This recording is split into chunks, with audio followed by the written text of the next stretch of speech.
Hi friends, എല്ലാവർക്കും പുതിയൊരു വീഡിയോയിലേക്ക് സ്വാഗതം. DLED അഡ്മിഷൻ 2024 ബന്ധപ്പെട്ട് കണ്ണൂർ ജില്ലയുടെ ഫൈനൽ റാങ്ക് ലിസ്റ്റ് പ്രസിദ്ധീകരിച്ചിട്ടുണ്ട്. ddkannur.in എന്ന വെബ്സൈറ്റാണ്. ലിങ്ക് ഡിസ്ക്രിപ്ഷൻ ബോക്സിൽ കൊടുത്തിട്ടുണ്ട്. അപ്പോൾ ഇപ്പോൾ വന്നിരിക്കുന്നത് ഗവൺമെൻറ് എയ്ഡഡിൻ്റെ റാങ്ക് ലിസ്റ്റാണ്. സെൽഫ് ഫിനാൻസിൻ്റെ വന്നിട്ടില്ല. അത് വരുന്നതനുസരിച്ച് നിങ്ങൾക്ക് ആ ഒരു അപ്ഡേഷൻ നൽകുന്നതായിരിക്കും. അപ്പോൾ അതിനായിട്ട് നിങ്ങൾ ശ്രദ്ധിക്കുക. ഇവിടെ നമുക്ക് അതിൻ്റെ ആ ഒരു ഡീറ്റെയിൽസ് കൊടുത്തിട്ടുണ്ട്, നമുക്ക് നോക്കാം. കണ്ണൂർ ജില്ലയിൽ 2024-26 വർഷത്തെ ഗവൺമെൻറ് DLED കോഴ്സുകളിലേക്ക് പ്രവേശനത്തിനുള്ള വിദ്യാർത്ഥികളുടെ സെലക്ഷൻ ലിസ്റ്റും അപേക്ഷകളും തുടർ നടപടിക്കായി ഇതോടൊപ്പം അയക്കുന്നു. ഹ്യൂമാനിറ്റീസ് വിഭാഗത്തിലേക്കുള്ള ഇൻ്റർവ്യൂ 19/8/2024 9 മണിക്കും, കൊമേഴ്സ് വിഭാഗത്തിലേക്ക് അന്നേ ദിവസം ഉച്ചയ്ക്ക് 2 മണിക്കും, സയൻസ് വിഭാഗത്തിലേക്ക് 22/8/2024 ഉച്ചയ്ക്ക് ശേഷം 2 മണിക്കും നടത്തുന്നതിനുള്ള തയ്യാറെടുപ്പുകൾ നടത്തേണ്ടതാണ്.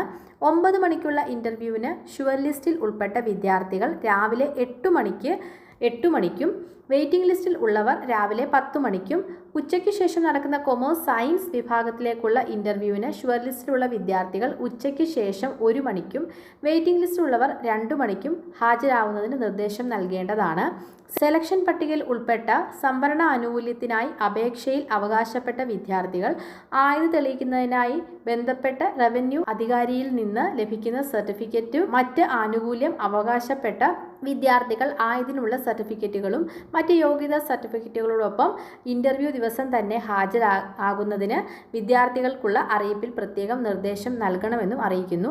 അഭിമുഖം കൃത്യസമയത്ത്, അതായത് രാവിലെ 9 മണിക്ക് ഉച്ചയ്ക്ക് ശേഷം 2 മണിക്ക് ആരംഭിക്കുന്നതിനും അതിനു മുമ്പായി വിദ്യാർത്ഥികളുടെ സർട്ടിഫിക്കറ്റ് പരിശോധന പൂർത്തിയാക്കുന്നതിനും വേണ്ട ക്രമീകരണങ്ങൾ ഏർപ്പെടുത്തണമെന്നും ഇതോടൊപ്പം അറിയിക്കുന്നു. ഓക്കെ, അപ്പം നമ്മുടെ ആ ഒരു നോട്ടിഫിക്കേഷനിൽ നിങ്ങൾ എവിടെയാണ് ഇൻ്റർവ്യൂ നടക്കുന്നതെന്നുള്ള ഡീറ്റെയിൽസ് കൊടുത്തിട്ടില്ലായിരുന്നു. സാധാരണ കഴിഞ്ഞ വർഷങ്ങളിലൊക്കെ കണ്ണൂർ DD ഓഫീസിൽ വെച്ച് തന്നെയാണ് നടന്നിരുന്നത്. അപ്പോൾ ഈ വർഷം അങ്ങനെ തന്നെ ആവാനാണ് സാധ്യത. എന്തായാലും ലിസ്റ്റിൽ ഉൾപ്പെട്ടവർക്ക് ഇൻ്റർവ്യൂ കാർഡ് അയക്കും. അപ്പോൾ അതിൽ ആ ഒരു വെന്യൂവും കാര്യങ്ങളൊക്കെ ഉണ്ടാവും. ഓക്കെ, അപ്പോൾ ഞാനിപ്പോൾ എടുത്തിരിക്കുന്നത് ഹ്യൂമാനിറ്റീസിൻ്റെ ആണ്. അപ്പോൾ അതിൻ്റെ ടോട്ടൽ സീറ്റ്സ്, അതുപോലെ തന്നെ റിസർവേഷൻ സീറ്റ്സ് എത്രയാണ്, ഇങ്ങനെയുള്ള കാര്യങ്ങളെല്ലാം കൊടുത്തിട്ടുണ്ട്. അതുപോലെ തന്നെ ഷുവർ ലിസ്റ്റ് കൊടുത്തിട്ടുണ്ട്, വെയിറ്റിംഗ് ലിസ്റ്റ് കൊടുത്തിട്ടുണ്ട്. അപ്പോൾ ഇവിടെ പ്രത്യേകമായിട്ട് കാറ്റഗറി വൈസ് ആയിട്ട് ഷുവർ ലിസ്റ്റ്, വെയിറ്റിംഗ് ലിസ്റ്റ് കൊടുത്തിട്ടുണ്ട്. ഇവിടെ താഴെയായിട്ട് നിങ്ങൾക്ക് ജനറൽ കാണാം. ജനറലിൻ്റെ ഷുവർ ലിസ്റ്റ് കൊടുത്തിട്ടുണ്ട്. അതുപോലെ തന്നെ തൊട്ട് താഴെ ജനറലിൻ്റെ വെയിറ്റിംഗ് ലിസ്റ്റും കൊടുത്തിട്ടുണ്ട്. അതങ്ങനെ കാറ്റഗറി വൈസ് ആയിട്ട് തിരിച്ചാണ് ഇവിടെ sure list and waiting list കൊടുത്തിട്ടുള്ളത്. അപ്പോൾ നിങ്ങളത് ചെക്ക് ചെയ്ത് നോക്കുക.